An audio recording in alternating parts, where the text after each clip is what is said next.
రేరా ఉండి ఉపయోగం ఏంటి? స్థిరాస్తి రంగంలో పారదర్శకత, జవాబుదారీతనాన్ని పెంచి మోసాలకు అడ్డుకట్ట వేసే సంకల్పంతో 10 ఏళ్ల కిందట రియల్ ఎస్టేట్ నియంత్రణ అభివృద్ధి చట్టం రేరా పురుడు పోసుకుంది. కానీ చాలా రాష్ట్రాల్లో దాని అమలు తీరు నిరాశాజనకంగానే ఉన్నదనేది చేదు నిజం.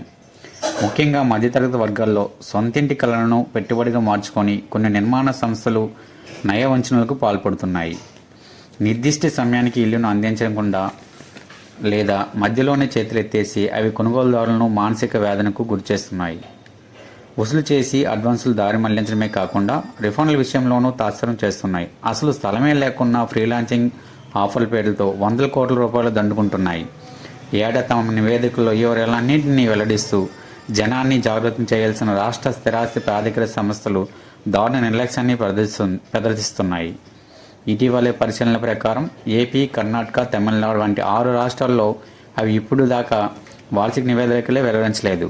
తెలంగాణ, మహారాష్ట్ర, యూపీ తదితర 9 చోట్ల ఆ కథ అర్ధాంతంగానే ఆగిపోయింది. వ్యవస్థగతమైన బాధ్యరహితమైన రియల్ ఎస్టేట్ కొనుగోలుదారులకు మరింత బలాన్ని ఇచ్చే సామాన్య జనకంగానే నష్టం చేస్తుంది. భారత జీడీపీలో 8% వాటా కలిగిన స్థిరాస్తి రంగం దేశీయంగా ఎంతోమందికి అన్నం పెడుతుంది.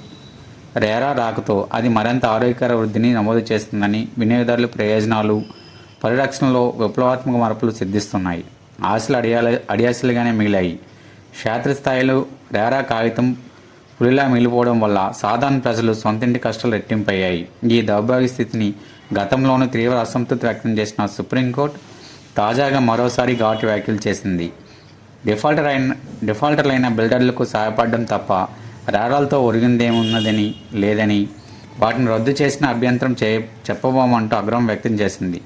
మాజీ అధికారులు పునరావాస కేంద్రాలుగా స్థిరాస్తి ప్రాధికార సంస్థలు భ్రష్టుపట్టడాన్ని తప్పుపట్టింది. పేరుకు రేరా చట్టం పటిష్టంగా ఉన్న నిబంధనల ఉత్తర్వుల అమలు కోసం పోలీసులు, కలెక్టర్లపై ఆధారపడాల్సి వస్తుంది. దీనివల్ల బాధితులకు సత్వర న్యాయం అందని పరమవుతుంది. రేరా అమలులో రాష్ట్రాల్లో నడుము ఏకరూపత కావడం చట్టస్ఫూర్తిని నిరగాస్తుంది.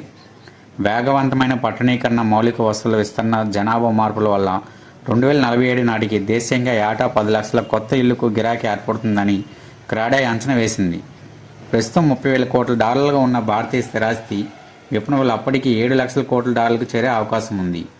నూతన అవకాశాలకు ద్వారాలు తెరుస్తున్న స్థిరాస్తి రంగంలోకి గడిచిన 15 ఏళ్లలో $8,000 కోట్ల సంస్థాగత పెట్టుబడుల ద్వారా తరలి వచ్చాయి. అదే సమయంలో 2025 చివరి నాటికి దేశీయంగా 11 లక్షల కోట్ల విలువైన గృహ నిర్మాణ ప్రాజెక్టులు మధ్యలోనే నిలిచిపోయాయి. పరిశీలనలు చెబుతున్నాయి. ఒక గ్రేటర్ హైదరాబాద్ పరిధిలోనే రియల్ ఎస్టేట్ మోసాల విలువ 20,000 కోట్ల పైగా ఉంటుందని అంచనా. ఇలాంటి దగా పర్వాల మూలంగా సర్వం ఊడ్చి అప్పులు తెచ్చి మరి బిల్డర్ చేతులు పోస్తున్న వారి జీవితాలు నలిగిపోతున్నాయి. స్థిరాస్తి ప్రాధికార సంస్థలు బలోపేతం చేసే రియల్ ఎస్టేట్ మాయగాలను కట్టడి చేయడంలో ప్రభుత్వాలు కఠినంగా వ్యవహరించినంతకాలం ప్రజా ప్రయోజనాలు దెబ్బతింటూనే ఉంటాయి.